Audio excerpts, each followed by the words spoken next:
तो म्यूनिख में उन्होंने सन 73 से पहले 71 या 72 में वो किताब देखी।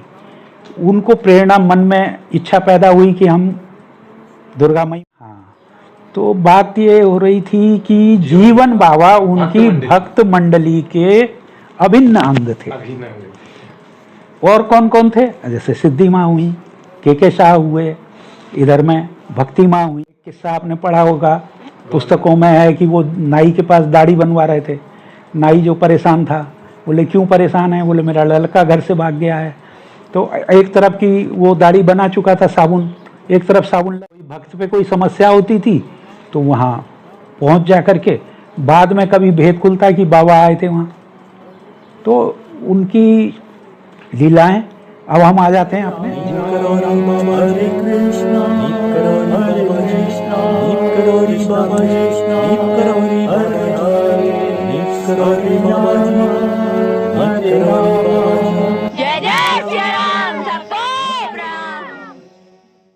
मेरे अंदर से निकल आती हैं। जैसे रामदास जी को मैंने अमेरिका में बाबा का राजदूत, ये मेरे मन से भावना उठी कि वो बाबा के राजदूत रहे हैं। बाबा के विदेशी भक्तों को आकर्षित करने के केंद्र बिंदु रामदास रहे पहले। बिल्कुल। यद्यपि भगवान दास वगैरह और पहले थे, लेकिन सक्रियता जो ताओस में मंदिर बनाया और फिर वहाँ वो भजन कीर्तन सत्संग आश्रम जिस तरीके से चलाया और चल रहा है आज भी। यहाँ तक कि जर्मनी में उल्म एक जगह है, ये म्यूनिख के 120-25 किलोमीटर दूर है। बहुत भव्य आश्रम है, नीम करौली महाराज आश्रम उसका नाम है। और दुर्गा मई माँ वहाँ की अभी हैं। उन्होंने रामदास की बी है नाउ किताब पढ़ी। वो म्यूनिख रहती थी, म्यूनिख में हमारी बेटी दामाद रहते हैं, उस संदर्भ से भी मैं जानता हूँ। तो म्यूनिख में उन्होंने सन 73 से पहले 71 या 72 में वो किताब देखी। उनको प्रेरणा मन में इच्छा पैदा हुई कि हम दुर्गा मई माँ, उनका जर्मन महिला थी, उनका नाम कुछ और था, कि भारत जाएं और इन महाराज जी से मिलें। तो वो आई वृंदावन में जनवरी फरवरी बसंत ऋतु के आसपास, फिर वहीं रहीं बाबा के शरीर छूटने तक। सन 73 की बात है, सन 73 मार्च के आसपास आई, फरवरी मार्च। वही सितंबर में बाबा ने शरीर छोड़ा। बाबा वहीं आश्रम में रहीं। बाबा ने उनको दुर्गा मई नाम दिया, दुर्गा या दुर्गा मई। तो उल्म में भी है। इस तरह पूरे यूरोप में बाबा का काफ़ी भक्त है। लंदन में भी बाबा जी कभी चलते हुए दिखाई दिया करते थे। हाँ, वो इस तरह की घटना है। लंदन में भी एक बार, रूस में भी, लेनिनग्राड में। तो ऐसे दो प्रसंग पुस्तकों में सुनने में पढ़ने में आते हैं, देखे हैं। तो ये हमारी बात चल रही थी जीवन बाबा, हाँ, भक्त मंडली। तो मैंने जो है, मैंने ये शब्द बोल दिया है भक्त मंडली। तो ये भक्त मंडली के हिस्से थे प्रमुख लोग, जिसमें 2-4-6 हम इधर जानते हैं, उसमें कुछ कानपुर वाले लोग ज़्यादा जानते होंगे। देवकामता दीक्षित हुए, या उधर कपूर, हरवंश कपूर, और भी होंगे।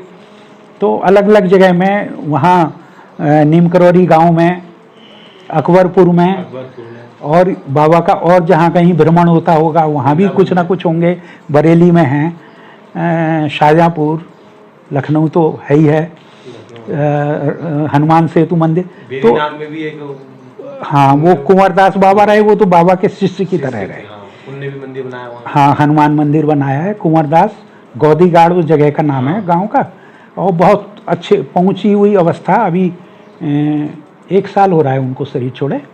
मैंने भी उनके 2 बार दर्शन किए हैं, फिर बताऊंगा मैं कभी। तो हाँ, तो बात ये हो रही थी कि जीवन बाबा उनकी भक्त मंडली के अभिन्न अंग थे। और कौन कौन थे? जैसे सिद्धि माँ हुई, के शाह हुए, इधर में भक्ति माँ हुई, और इसी तरह ये जीवन बाबा भी रहे। जैसे सुधीर मुखर्जी भी रहे, उमादत्त शुक्ला भी रहे, केसी तिवारी रहे। केसी तिवारी जो नैनीताल में उसमें थे। और इनके अलावा भी ये कुछ नाम तो ऐसे हैं जो हर व्यक्ति हर चीज़ नहीं जानता है। बाबा का आज चाहे कितना भी हम जान चुके हों, फिर भी जो अनजाना है उससे कहीं ज़्यादा है। बिल्कुल, अभी बहुत कुछ अनजाना है। बहुत ज्यादा। उनके जीवन के कुछ हिस्से बीच बीच के हम कहीं कहीं से जान रहे हैं। अब बाबा जी जब तक यहाँ रहे तो उस बातें हमें पता है, वो लखनऊ में रहे तो या गुजरात में रहे, वो सारी चीजें हमें नहीं पता है, वो वहाँ के लोगों को पता होंगी। यहाँ तक कि एक प्रसंग तो ऐसा है कि बाबा एक रूप में बर्मा में रहते थे। हाँ, बर्मा में भी रहते थे, जिसका डॉक्टर मुंगली ने जिक्र किया है हाँ, अपने एक प्रसंग में, संस्मरण में। उनके, तो उनके ये बड़े अब मान लिया वो पता है बर्मा का। अब कोई कहता है कि हमें बस में वहाँ लंदन में बाबा दिखे, वो बस में चढ़े और बैठे उतरे, और ऐसे ही कोई किस्सा प्रकाश में आ गया और कोई नहीं आया। जो नहीं आया वो हम नहीं जान रहे हैं। नहीं जान। और अभी ऐसे प्रसंग मेरे ही पास हैं, छोटे छोटे प्रसंग हैं जो बाबा के समय के लोग हैं और उनके अनुभव हैं बाबा के साथ, लेकिन वो अभी कहीं प्रकाशित नहीं हुए हैं।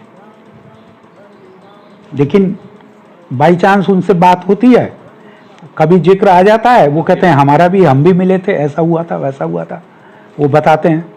तो वो कुछ मुझे स्मरण में है, जिनके कुछ विशेष लगे मुझे। तो इस तरीके से बाबा का कितना हमें पता है और कितना अज्ञात है वो अलग बात है। और सबसे बड़ी बात तो जब वो बाबा एक ही समय में 2 जगह लीला कर रहे होते थे। बाबा अकबरपुर में वो 7 बार गांव प्रधान रहे, 7 बार गांव प्रधान रहे हैं। सरपंच। और उस समय में क्या मालूम और कहाँ वो यात्रा में होते थे, कि कैंची में हुए हैं कि यहाँ हैं कि कहाँ हैं, किसी को पता नहीं। किस नहीं। जब वो एक से अधिक रूप रख सकते थे। वो एक किस्सा आपने पढ़ा होगा, पुस्तकों में है कि वो नाई के पास दाढ़ी बनवा रहे थे। नाई जो परेशान था, बोले क्यों परेशान है? बोले मेरा लड़का घर से भाग गया है। तो एक तरफ की वो दाढ़ी बना चुका था साबुन, एक तरफ साबुन लगा हुआ था। बोले अभी रुक, मैं जरा लघु शंका कर रहा हूँ। सामने गए लघु शंका के बहाने, और 2 मिनट बाद आए, आगे बैठ गए। कहने लगे वो आ जाएगा तेरा लड़का, जल्दी आ जाएगा, कल तक आ जाएगा, कुछ इस तरह का बोला उन्होंने। वो आ गया। जब आया तो पूछा उसके बाप ने कि भाई तू कैसे आया, कहाँ गया था, क्या हुआ था? उसने बताया कहाँ गया था, कितने दिन, कई दिन गायब रहा वो। बोला कि कल जो है मेरे पास एक आदमी आया मोटा सा, उसकी एक तरफ साबुन लगा था, एक तरफ नहीं लगा था। उसने मुझे फटकारा, तेरा बाप परेशान है, तेरी माँ परेशान है, तो ये है वो है, जाता क्यों नहीं है? और उनने मुझे वो किया तो मेरे मन में आया, मैं आ गया। अब देखिए वो लड़का तो कहीं दूर था बिल्कुल। और बाबा जो है वो वहाँ नाई के यहाँ दाढ़ी बनवा रहे थे। ऐसे ही जब पनकी के मंदिर में हनुमान जी की स्थापना हो रही थी, बाबा जी उस समय दादा मुखर्जी के घर में थे। दादा मुखर्जी के घर में इलाहाबाद में थे। रब्बूदा ने खिड़की से देखा, वो उस दिन वहाँ अंदर में थे। उन्होंने कहा मैं थोड़ी देर आराम करता हूँ, इस तरह की कुछ बात। और वहाँ से जब वो प्रसाद लेके अगले दिन आए, बोले बाबा जी वहाँ आए थे, अचानक से गायब हो गए, तो प्रसाद भी नहीं ले गए, तो हम प्रसाद लेके आए। तो वो लड्डू टोकरी में लेकर के आए।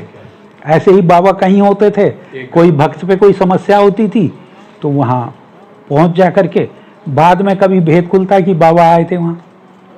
तो उनकी लीलाएं। अब हम आ जाते हैं अपने जीवन बाबा के तो क्योंकि वो प्रसंग से प्रसंग जब जुड़ता है तो बातें हैं। तो जीवन बाबा के बारे में मुझे जो जानकारी, 2010 में मैं उज्जैन से ट्रांसफ़र होकर हल्द्वानी आया। आपको पता ही है मैं हल्द्वानी का ही रहने वाला हूँ, यहीं जन्म हुआ है, यहीं हमारा 100 साल से, हमारा 125 साल से हमारा परिवार हल्द्वानी है। पिताजी का भी जन्म 1932 हल्द्वानी का है। रामलीला मोहल्ले में हम लोग रहते रहे। पहले बर्तन बाज़ार में किराए का मकान था, फिर सन 50 में एक मकान हमारे पिताजी ने तिमंजला खरीदा। उसी में बाबा आते थे हल्द्वानी में, रामलीला मोहल्ले में, प्राचीन देवी मंदिर से बिल्कुल लगा हुआ है, जिसका फेस सामने केमू स्टेशन की तरफ है। तो बाबा हमारे आने से पहले उसमें आते थे। वो भी एक अलग प्रसंग है कि जिस मकान में हम 10-12 साल बचपन में सोए हैं, जिस कमरे में, वो हमारी जानकारी में नहीं था, लेकिन बाबा उसमें हमारे आने से पहले अनेक बार वहाँ आए हैं, बैठे हैं, रुके भी हों रात में कभी। संभव तार तो कुछ ना कुछ पूर्व जन्मों से भी होगा।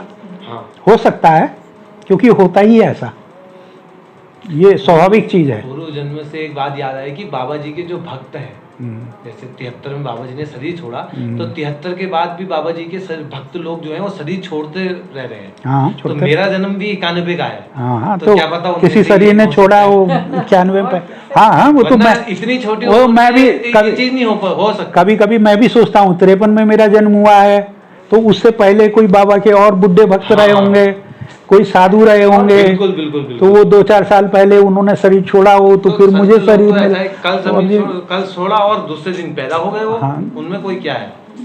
दूसरे दिन नहीं, कभी कभी साल भी लगते हैं, वो एक जब तक example हाँ दे कुछ दिया। भी हो सकता है।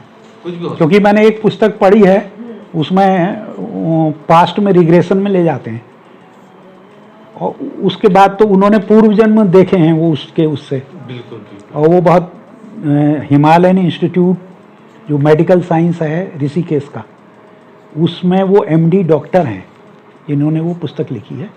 अभी 2-3 दिन से मैं उसी का अध्ययन कर रहा हूँ।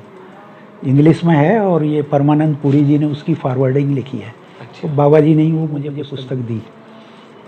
कभी मैं भी ये अनुभव करूँगा, तो कभी समय मिलेगा अपने पूर्व जन्म जानने का प्रयास करूँगा, तो कुछ शायद कुछ पता लगे। से बाबा के साथ के सानिध्य का पता करें, बाबा के बारे में कुछ और जानें, उनकी लीला, उनका कैसा चिंतन था, साधना है, विचार हैं।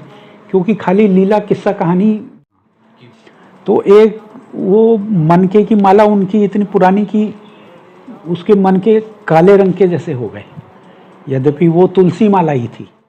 उस समय उनसे कुछ बात करो, वो हर समय एक तो उनकी उंगली चलती रहती थी, माला उनके हाथ में ही होती। जितनी देर भी बैठे हैं, वो कहीं भी गए, घर से वो हनुमान मंदिर तक आए, नीम करौली महाराज जी के अच्छा। सोमवारी बाबा नीचे छोटी जो कुटिया है, ऐसी ही बस कुटिया, एक में शिव मंदिर, एक उनकी कुटिया, और कोई निर्माण नहीं।